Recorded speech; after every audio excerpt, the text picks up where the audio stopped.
여러분은 평생을 바쳐 키운 자식에게 냄새난다는 말을 들어보신 적 있나요?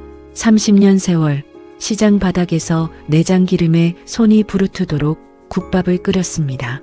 그 뜨거운 국물로 내 새끼 대학 보내고 번듯한 대기업 사위까지 얻었을 때 저는 세상을 다 얻은 줄 알았지요.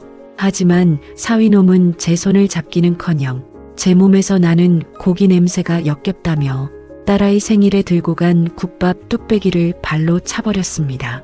바닥에 널브러진 고기 조각들을 보며 제가 흘린 건 눈물이 아니라 피눈물이었지요. 그런데 사위야, 내가 무시하던 이 늙은 장모가 내가 그렇게 자랑하던 그 번쩍이는 차 매장의 주인이라는 걸 알면 너는 어떤 표정을 지을까? 오늘 평생 앞치마 뒤에 숨겨온 제 진짜 정체를 공개합니다. 새벽 4시 남들은 가장 깊은 잠에 빠져 있을 시간, 서울 변두리 재래시장의 좁은 골목은 이미 70살 정순 할머니의 거친 숨소리로 가득 찼습니다. 낡은 고무장화가 바닥에 찬물과 부딪히며 쩍쩍 소리를 냅니다. 할머니는 익숙한 손놀림으로 커다란 솥에 물을 채우고 어제 미리 손질해둔 돼지뼈와 머리고기를 집어넣습니다. 아이고 허리야, 오늘은 날이 좀 풀린다더니 뼈마디가 시린 걸 보니 비가 오려나 보네. 할머니의 손은 이미 사람의 손이라기보다 나무 뿌리에 가깝습니다.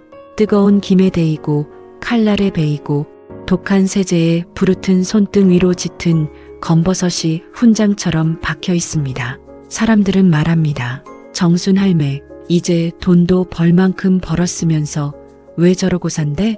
자식한테 효도나 받으면서 살지. 하지만 정순 할머니에게 이 국밥집은 단순한 가게가 아니었습니다. 30년 전 노름에 빠져 빚만 남기고 세상을 떠난 남편, 갓 돌이 지난 딸 민주를 업고 시장 바닥에 앉아 머리고기를 썰 때 할머니는 결심했습니다. 내 새끼만큼은 흙탕물 묻히지 않고 금이야 오기야 키우겠다. 그 결심 하나로 버틴 세월이었습니다. 시장 상인들이 독한 년이라 욕해도 할머니는 새벽 4시부터 밤 11시까지 불 앞에서 내려오지 않았습니다. 그렇게 번 돈으로 민주를 유학 보내고 강남의 번듯한 아파트까지 마련해줬습니다. 그리고 3년 전 민주가 내놓으라 하는 대기업 팀장인 사위 박태준을 데려왔을 때 정순 할머니는 가게 뒷방에서 홀로 소주 한 잔을 마시며 펑펑 울었습니다. 여보, 나 이제 죽어도 여한이 없네. 우리 민주 저렇게 훤칠하고 능력 있는 신랑 만나서 이제 꽃길만 걷겠어. 사위 박태준은 첫 만남부터 유난히 깔끔을 떨었습니다. 결혼 전 인사를 오던 날 정순 할머니는 가장 좋은 고기를 골라 정성껏 국밥을 차려냈습니다. 하지만 사위는 수저를 들기도 전에 코를 찡그렸습니다. 어머니, 죄송하지만 전 이런 시장 음식은 좀 체질에 안 맞아서요. 냄새가 좀 강하네요. 그 옆에서 딸 민주가 당황하며 사위의 옆구리를 찔렀지만 사위는 결국 국물 한 모금 마시지 않고 자리를 떴습니다. 그때부터였습니다. 결혼식 날에도 사위는 친구들에게 장모의 직업을 요식업 경영자라고 소개했습니다. 국밥집 할머니라고 말하는 것이 죽기보다 창피했던 모양입니다. 결혼 후 3년, 사위는 단 한 번도 처가를 방문하지 않았습니다. 명절에도 회사 업무가 바쁘다는 핑계를 댔고 민주를 통해 용돈 몇 푼 보내는 것이 전부였습니다. 할머니는 서운했지만 그래도 사위가 내 새끼기 안 죽이고 잘 살면 그만이라는 생각으로 서운함을 꾹꾹 눌러 담았습니다. 가끔 민주가 시장에 들러 반찬을 가져가려 할 때면 사위는 아파트 지하 주차장에서 민주를 기다리며 이렇게 소리쳤다고 합니다. 어이, 김민주, 그 냄새나는 고기 쪼가리 좀 가져오지 마. 차 시트에 냄새 배면 내가 책임질 거야. 세탁비가 더 나와. 민주의 35번째 생일이었습니다. 며칠 전부터 민주는 풀이 죽은 목소리로 전화를 했습니다. 엄마, 태준 씨가 요즘 회사 일로 예민해. 생일인데 같이 밥도 못 먹을 것 같아. 할머니는 가슴이 아팠습니다. 내 귀한 딸이 생일날 혼자 밥을 먹는다니. 할머니는 가게 문을 평소보다 일찍 닫고 정성을 다해 음식을 준비했습니다. 민주가 제일 좋아하는 소머리 국밥을 진하게 우려내고 갓 담근 겉절이와 귀한 전복까지 넣은 갈비찜을 정성스레 포장했습니다. 낡은 보따리를 머리에 이고 지하철을 3번 갈아타며 강남의 그 번쩍이는 아파트 앞에 도착했습니다. 경비원은 낡은 옷차림의 할머니를 위아래로 훑어보며 마치 잡상인 취급을 했습니다. 겨우 공동현관을 지나 엘리베이터 앞에 섰을 때 마침 지하 주차장으로 내려가려던 사위 박태준과 그의 친구들과 마주쳤습니다. 사위는 번쩍이는 정장에 손목에는 수천만 원짜리 시계를 차고 있었고 그 옆에는 딱 봐도 비싸 보이는 외제차 키를 든 젊은 남자들이 서 있었습니다. 어머, 태준아, 이 할머니 누구셔? 너네 집 배달 오신 분인가? 사위의 친구가 킁킁거리며 물었습니다. 박태준의 얼굴이 순식간에 불그락푸르락 변했습니다. 그는 할머니를 모르는 사람처럼 지나치려다 할머니가 반갑게 아이고 박서방 마침 잘 만났네 라고 부르는 바람에 멈춰섰습니다. 어머니 여긴 왜 오셨어요? 연락도 없이. 우리 민주 생일 아니냐? 내가 고기 좀 구웠어. 이거 뜨거울 때 먹어야. 할머니가 보따리를 내밀려던 찰나 사위의 친구가 코를 막으며 소리쳤습니다. 태준아, 이게 무슨 냄새야? 너네 장모님 국밥집 하신다더니 진짜 냄새 장난 아니다. 야, 나 오늘 이 차 뽑은 지 이틀 됐는데 차 근처에도 오지 마시라고 해. 그 말에 박태준은 이성을 잃은 듯 했습니다. 그는 할머니의 손목을 거칠게 낚아채 비상구 쪽으로 끌고 갔습니다. 어머니, 제가 오지 말라고 몇 번을 말해요. 이 구린내 나는 고기 비린내. 동네 사람들 다 맞게 할 작정이에요? 저 오늘 중요한 모임 있다고요. 아니, 그래도 민주 생일인데 한 그릇은 먹여야. 민주가 애예요? 이런 거 안 먹어도 잘 살아요. 당장 가세요. 박태준은 할머니가 들고 있던 보따리를 빼앗더니 그대로 바닥에 내동댕이 쳤습니다. 쨍그랑 뚝배기가 박살나는 소리와 함께 진한 국물이 복도 바닥을 적셨습니다. 정성껏 준비한 전복과 고기들이 차가운 대리석 바닥에 뒹굴었습니다. 아이고, 내 정신 좀 봐. 이 귀한 걸. 할머니가 당황해서 바닥에 엎드려 고기 조각을 주우려 하자 사위는 구두발로 할머니의 손등을 툭 쳤습니다. 치우지 마세요. 미화원 부를 테니까 당장 가시라고요. 창피해서 정말.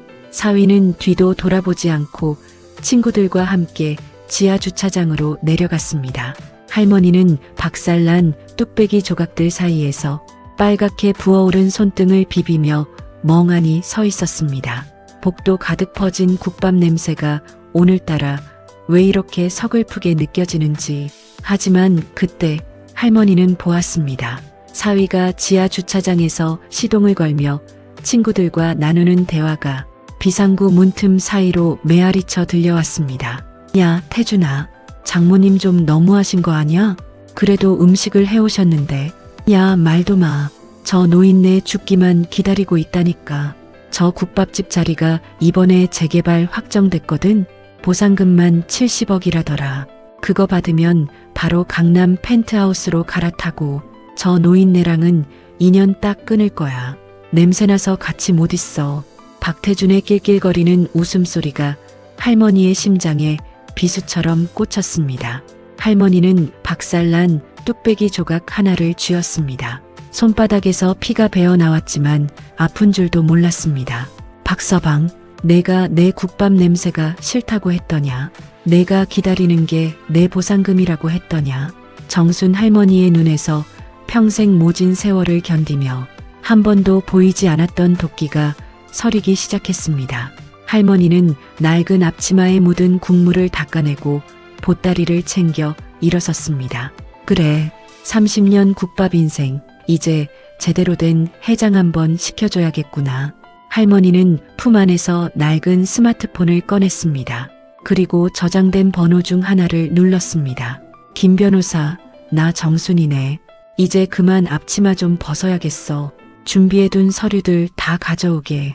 사위 박태준의 허세는 극에 달하고 할머니는 자신의 막대한 재력을 이용해 사위가 가장 소중히 여기는 슈퍼카와 사회적 지위를 하나씩 무너뜨리기 시작합니다. 박태준은 자신이 다니는 회사의 진짜 주인이 누구인지 모른 채 함정으로 걸어 들어갑니다. 박태준은 소위 말하는 카푸어였습니다. 겉으로는 대기업 팀장이라며 떵떵거렸지만 실상은 영혼까지 끌어모은 대출금과 리스료에 허덕이고 있었죠. 그가 타는 2억 원짜리 람보르기니 우루스는 사실 그의 자산이 아니라 매달 수백만 원씩 나가는 독이었습니다. 야, 박 팀장, 차 죽이는데? 이번에 승진하면 아예 한 대 더 뽑는 거 아냐? 친구들의 부추김에 박태준은 어깨를 으쓱하며 대답했습니다. 승진이야 따놓은 당상이지. 그리고 우리 장모님 국밥집 땅만 보상받으면 이런 차는 껌값이야. 그는 그 국밥집 땅이 자신의 구원줄이라 믿어 의심치 않았습니다. 하지만 그 시각 정순 할머니는 시장 골목 낡은 사무실에서 전혀 다른 서류를 검토하고 있었습니다. 할머니 앞에 앉은 김 변호사는 30년 전 할머니에게 국밥 한 그릇을 얻어먹으며 고시 공부를 했던 지금은 국내 굴지의 로펌 대표가 된 인물이었습니다. 정순 누님 정말 괜찮으시겠어요? 사위분인데. 박서방, 그놈은 내 사위가 아니야. 내 딸의 눈물을 먹고 자라는 기생충이지. 김 변호사, 그놈이 타는 차 어디 매장에서 리스한 건지 알아냈나? 네, 강남에 있는 SJ 모터스입니다.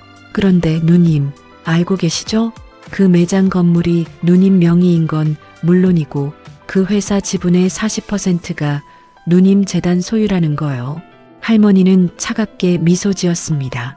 그래, 내 돈으로 산 건물에서 내 돈으로 굴러가는 차를 타면서 감히 내 국밥을 발로 차? 당장 절차 밟게. 연체된 리스료 한 푼도 봐주지 말고 법대로 차 압류 진행해. 사위 박태준은 몰랐습니다. 자신이 그토록 자랑하던 슈퍼카의 실질적인 주인이 냄새난다고 발로 찼던 그 장모였다는 사실을요. 다음 날 아침 박태준의 핸드폰에 불이 났습니다. 박태준 씨죠? SJ 모터스입니다. 리스료 미납으로 인해 금일 오전 중으로 차량 압류 집행 들어갑니다. 이미 자택 주차장으로 견인차 출발했습니다. 뭐라고요? 아니, 고작 한 달 밀렸는데 무슨 압류예요? 내가 누군지 알아? 박태준이 비명을 지르며 주차장으로 내려갔을 때 그의 번쩍이던 차는 이미 견인 고리에 걸려 공중에 떠 있었습니다. 주민들이 웅성거리며 구경하고 있었고 박태준은 얼굴이 벌겋게 달아올라 악을 썼습니다. 이거 당장 내리라고. 내가 이 회사 VIP야. 하지만 집행관은 냉담했습니다. 본사 지침입니다. 품위 유지 위반 및 신용 불량으로 계약이 즉시 해지되었습니다.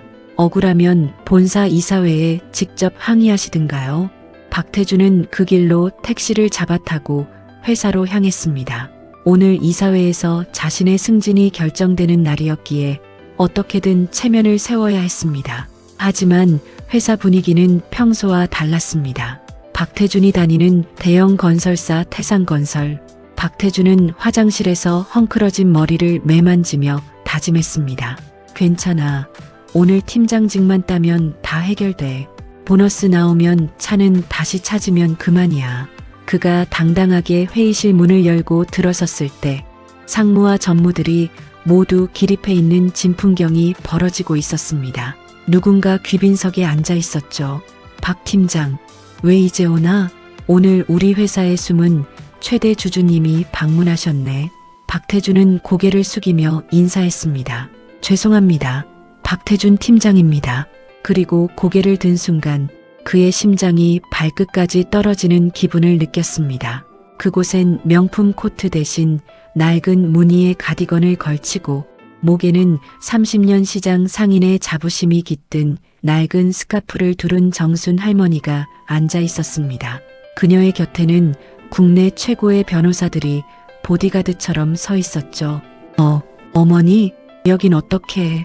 할머니는 박태준을 빤히 바라보며 비서가 내온 국차를 한 모금 마신 뒤 나직하게 말했습니다. 박서방, 아침에 차는 잘 보냈나? 내 차인데 내가 너무 오래 타는 것 같아서 말이야. 회의실 안은 정적에 휩싸였습니다. 박태준의 다리가 후들거리기 시작했습니다. 상무님, 이게 무슨, 이 노인네는 제 장모인데 그냥 시장에서 국밥이나 파는. 박태준이 당황해 소리치자 할머니 옆에 서 있던 김 변호사가 서류 한 장을 박태준의 가슴팍에 꽂았습니다. 박태준 팀장, 태산건설 지분 15%를 보유한 정순 장학재단의 이사장님께 결례가 지나치군요. 그리고 본사 감사 결과 박 팀장이 장모님의 재개발 보상금을 담보로 회사 공금을 횡령하여 리수료를 충당한 정황이 포착되었습니다. 아니요. 그건. 할머니가 천천히 자리에서 일어나 박태준 앞으로 다가갔습니다. 그리고 품 안에서 뭔가를 꺼냈습니다. 그것은 며칠 전 사위가 발로 찼던 바로 그 국밥집의 검은색 비닐봉지였습니다. 박서방, 내가 냄새난다고 발로 찼던 그 국밥 다시 끓여왔다. 이거 다 처먹으면 내가 횡령거는 고소 안 하마. 어떠냐? 먹겠느냐? 할머니는 차가운 회의실 테이블 위에 식어버린 국밥 한 그릇을 툭 올려놓았습니다. 이사회 간부들의 시선이 박태준에게 꽂혔습니다. 박태준의 얼굴은 수치심과 공포로 일그러졌습니다. 회의실 안의 공기는 얼어붙었습니다. 럭셔리한 대리석 테이블 위에 놓인 낡은 뚝배기. 그 안에서는 박태준이 그토록 경멸하던 고기 비린내가 진동했습니다. 하지만 지금 박태준에게 그 냄새는 악취가 아니라 생명줄이었습니다. 먹어. 내가 냄새난다고 발로 찼던 내 인생이다. 이거 다 비우면 공금 횡령 고소는 취하해 주마. 할머니의 나직한 목소리에 박태준은 떨리는 손으로 숟가락을 들었습니다. 전무와 상무, 그가 그토록 잘 보이고 싶어 했던 회사 수뇌부들이 지켜보는 앞에서 그는 눈물을 뚝뚝 흘리며 식어버린 고기 덩어리를 입안으로 밀어 넣었습니다. 수치심에 목이 메어 자꾸만 구역질이 올라왔지만 그는 멈출 수 없었습니다. 그가 한 숟갈씩 삼킬 때마다 그가 가졌던 대기업 팀장의 권위와 허세는 국물 속에 녹아 사라졌습니다. 박태준이 겨우 국밥 그릇을 비우고 회사를 뛰쳐나왔을 때 그는 자신의 집조차 안전하지 않다는 사실을 깨달았습니다. 아파트 현관문 앞에는 이미 집행관들이 들이닥쳐 있었습니다. 박태준 씨, 귀하가 담보로 제공했던 국밥집 부지의 소유주인 정순 할머니께서 담보 제공 철회 및 가압류 신청을 하셨습니다. 이 아파트의 실질적 구매 자금이 처가의 증여세 포탈 의혹과 얽혀 있어 전면 압류 들어갑니다. 안 돼. 이 집은 내 명이야. 우리 민주랑 내 집이라고. 하지만 박태준의 비명은 공허했습니다. 집안 곳곳에는 빨간 딱지가 붙기 시작했습니다. 그가 자랑하던 80인치 TV, 수입 가구, 서재에 꽂힌 장식용 책들까지 모두 할머니의 돈이 만든 가짜 성이었습니다. 그때 딸 민주가 가방 하나만 든 채 현관문 밖으로 걸어 나왔습니다. 그녀의 눈은 퉁퉁 부어 있었지만 결의에 찬 표정이었습니다. 태준 씨, 이제 그만해. 엄마가 다 말해줬어. 당신이 블랙박스에서 내뱉은 그 추악한 말들. 나 죽을 때까지 못 잊어. 우리 이제 끝이야. 갈 곳이 없어진 박태준은 결국 시장 골목으로 기어들어왔습니다. 한때 그가 냄새난다며 침을 뱉던 그 골목입니다. 정순 할머니는 가게 앞 평상에 앉아 묵묵히 머리고기를 썰고 있었습니다. 어머니, 제가 잘못했습니다. 한 번만 살려주세요. 저 길바닥에 나앉게 생겼습니다. 박태준이 무릎을 꿇고 할머니의 장화신은 발을 붙잡았습니다. 할머니는 고기를 썰던 칼을 내려놓고 사위를 내려다보았습니다. 그 눈빛에는 분노도 슬픔도 없었습니다. 오로지 깊은 무관심만이 서려 있었습니다. 살려달라고? 내 뚝배기를 찼을 때 너는 이미 내 사위가 아니었다. 그래도 내 딸이랑 살았던 정이 있으니 제안 하나 하마. 저기 구석에 쌓인 폐지 보이지? 저거 다 정리해서 고물상에 넘겨. 매일매일 그렇게 번 돈으로 내 밥값 해라. 그게 내가 살 길이다. 박태주는 경악했습니다. 대기업 팀장이었던 그가 시장 바닥에서 폐지를 줍는 신세라니. 하지만 그에게 남은 선택지는 없었습니다. 박태준이 폐지를 줍기 위해 낡은 수레를 끌고 나갔을 때 할머니는 그의 차에서 떼어낸 블랙박스 메모리 카드를 시장 상인들이 모두 볼 수 있는 대형 TV에 연결했습니다. 야, 그 노인네 숨 끊어지면 바로 땅 팔아버리자고. 냄새나는 국밥 냄새 이제 지긋지긋해. 내 차 시트에 냄새 배는 게 제일 싫어. 박태준의 목소리가 시장 골목에 울려 퍼지자 평소 정순 할머니를 존경하던 상인들이 하나둘씩 모여들었습니다. 폐지 수레를 끌고 지나가던 박태준은 얼어붙었습니다. 아니, 저 인간이 세상에 우리 정순 할매가 저런 놈을 사위라고 뒷바라지해 준 거야? 세상 천지에 저런 불효자 놈이 어딨어. 저런 놈은 시장 밥도 아까워. 상인들의 비난과 침뱉음이 박태준의 머리 위로 쏟아졌습니다. 그는 더 이상 고개를 들 수 없었습니다. 그가 그토록 무시했던 냄새나는 사람들의 분노가 그를 짓눌렀습니다. 그날 저녁 정순 할머니는 30년 동안 한 번도 떼지 않았던 가게 간판 정순네 국밥을 내렸습니다. 그리고 그 자리에 정순 장학재단 상담소라는 팻말을 걸었습니다. 이제 고기 냄새는 원 없이 맡았으니 사람 냄새 좀 맡으며 살아야겠다. 할머니는 낡은 앞치마를 정성스럽게 개어 보관함에 넣었습니다. 그 앞치마에는 딸을 키워낸 눈물과 배신한 사위를 심판한 긍지가 고스란히 배어 있었습니다. 한 달 뒤 시장 골목의 풍경은 묘하게 달라졌습니다. 번듯한 대기업 팀장이었던 박태준은 이제 떼자국이 가득한 작업복 차림으로 폐지 수레를 끌고 다닙니다. 그가 줍는 종이 상자 하나는 고작 몇백 원. 그가 예전에 마시던 와인 한 잔 값도 안 되는 돈을 벌기 위해 그는 하루 종일 허리를 굽힙니다. 그때 시장 입구에 검은색 고급 세단 한 대가 부드럽게 멈춰 섰습니다. 차에서 내린 사람은 우아한 정장 차림의 민주였습니다. 그녀는 예전의 기죽은 아내가 아니었습니다. 정순 할머니가 설립한 재단의 실무자로 당당히 홀로 서기를 시작한 모습이었죠. 박태준은 술의 뒤로 몸을 숨겼습니다. 자기가 그토록 무시했던 냄새나는 노인의 돈으로 누리던 화려함이 이제는 민주의 당당한 실력이 되어 빛나고 있었습니다. 정순 할머니는 이제 국밥을 팔지 않습니다. 대신 재단에서 후원하는 형편이 어려운 학생들과 홀몸 어르신들을 위해 매일 점심 한 끼를 정성껏 대접합니다. 돈을 받는 대신 그들의 살아가는 이야기를 듣는 것이 할머니의 새로운 일과가 되었습니다. 어느 날 시장 구석에서 배고픔에 지쳐 서성이던 박태준이 조용히 할머니의 식당 문을 열고 들어왔습니다. 할머니는 아무 말 없이 예전 그 뚝배기에 따뜻한 국밥 한 그릇을 담아 내어 주었습니다. 먹어라. 이건 내가 억지로 삼키던 복수의 국밥이 아니라 내가 흘린 땀으로 번 진짜 밥이다. 박태준은 국밥 첫 술을 뜨자마자 오열하기 시작했습니다. 예전엔 그렇게 역겹던 고기 냄새가 이제는 사무치게 그리운 어머니의 냄새로 다가왔기 때문입니다. 재단 창립 기념일날 김 변호사는 할머니에게 물었습니다. 누님, 그 사위놈한테 빼앗은 재산이랑 누님 원래 자산 합치면 350억이 넘는데 정말 다 기부하시게요? 아깝지 않으세요? 할머니는 보관함에 넣어두었던 낡은 앞치마를 꺼내 보이며 웃었습니다.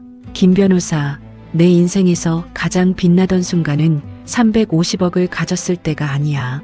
저 앞치마 두르고 우리 민주 입에 따뜻한 국물 한 수저 넣어줄 때였지. 돈은 사람을 눈멀게 하지만 정성은 사람을 살리거든. 나는 이제 그 정성만 남기고 가련다. 할머니의 눈에는 30년 세월의 고단함이 아니라 폭풍우가 지나간 뒤에 맑은 호수 같은 평온함이 서려 있었습니다. 여러분, 혹시 곁에 있는 누군가의 손에서 거친 냄새가 나나요? 그건 그분이 당신을 위해 세상을 온몸으로 막아냈다는 증거입니다. 겉모습의 화려함에 속아 진짜 소중한 가치를 발로 차지 마세요. 뚝배기는 깨져도 그 안의 진심은 영원히 남는 법이니까요. 진심을 모르는 사위에게 혹독한 참교육이 필요하다고 생각하시면 구독과 좋아요로 응답하시고 댓글로 남겨주세요. 화면에는 시장 골목 끝에서 해가 지는 풍경과 함께 할머니와 민주가 다정하게 손을 잡고 걸어가는 뒷모습이 비춰집니다.